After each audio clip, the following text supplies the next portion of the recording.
For more on President Trump's Middle East tour, I'm now being joined by global affairs analyst Ejike Okpa from Texas in the U.S. Good to have you join us, Mr. Okpa. Now, during President Trump's first tenure, Saudi Arabia was his first port of call. But for Pope Francis' death, the Middle East would still have been his first place to visit. And he's actually there already now. What message do you think he is passing across by breaking the tradition of U.S. presidents starting with the UK, Canada, or Mexico? Well, there's no set tradition on what the president does. Sometimes what they do is driven by this, what they call situation in the world or situation in America. So the president is free to choose where to go and what message is going to take there. I think, the Middle Eastern situation, has eluded so many presidents before, and he's trying to bring some sense of stability and peace so that, this part of the world that you probably know has the highest per capita income in the world in terms of, what they do with oil and other stuff.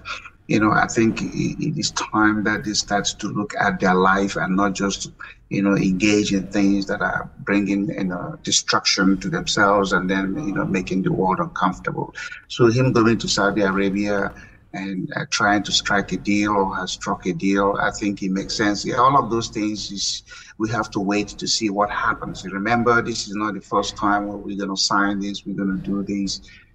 Peace and stability has to be after the agreement is reached. And so we'll see, like we say in America, the jury's out. We'll see how this is going to pan out.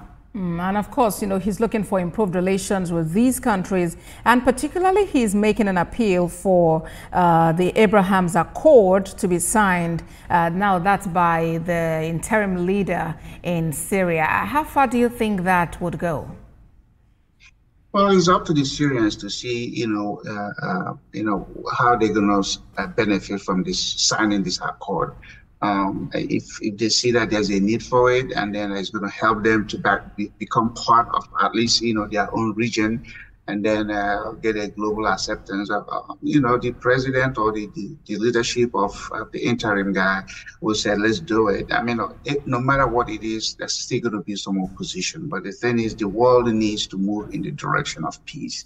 This incessant internal conflict, regional conflict that now drags everybody into it is not what we should be doing in the 21st century. So I applaud Trump for what he's doing.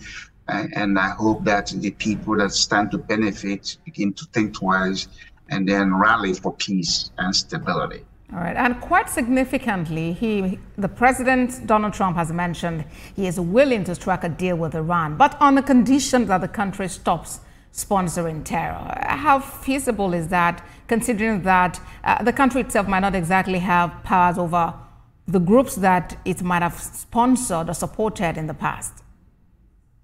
Well, Iran has always been, a pariah state or country. Excuse my expression of calling them that. A lot of Iranians, want to have peace. Since 1953, when, a democratically elected government in Iran was overthrown because of a former grandson of a president who wanted access to the oil. Iranian-U.S. relationship has been a touchy one, and so now people are saying, is there a way we can get together and do this? And it has to have condition. If you want to join the global economy or the global leadership, you're going to have to do certain things. And that's what Trump is trying to say. Hey, I'll do a deal with you if you stop this, if you stop encouraging. But remember, there's the government part of things, and then there's the other non-governmental part of things who may, after the deal is done, they're still going to do what they do because, to them, that is the underworld economy. Them attacking ships, kidnapping ships, they benefit. Somebody's always going to be making money in a crisis. And so it's important that we know that if a government can say yes to an agreement, but behind the scenes, these people who are entrenched in disrupting things are not going to give up easily. So the world has to rally for it, and the world has to start to, expose those people, if it is by making sure there's no financial benefit for them, stopping their money movement, because you could trace money. Money has a DNA, but if there's no willingness to do it, then people get away with certain things they are not supposed to.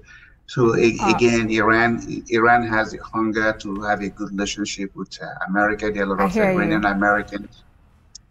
I hear you. And it does appear that Syrians are also heaving a sigh of relief, considering the sanctions and all being lifted. It seems to be a celebratory mood over there. Well, when sanction is still people survive. But when the severe part of sanctions are lifted, it gives people hope. That at least they're going to have access to certain things, and then they're going to also earn their own money. Their money is not going to be frozen, because, America has the power to stop international movement of money for a country. They are holding Iranian money, and the Iranians want that money in order for them to do what is good for their country.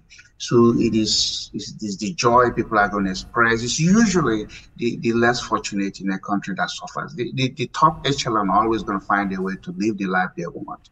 But so majority of the people are saying, okay, fine, let's look at this stuff and see how we're going to move forward. All right, then. Global Affairs Analyst Ejike Okpa, thank you very much for your time on World Now. Well, you're wearing that pink dress, very beautiful. Thank you. Thank you. Thousands of people flooded the streets of Damascus Tuesday night to celebrate U.S. President Donald Trump's decision to lift sanctions on Syria. The crowd marks the moment by chanting, "Syria is one," waving the Syrian and Saudi Arabian flags and setting off fireworks.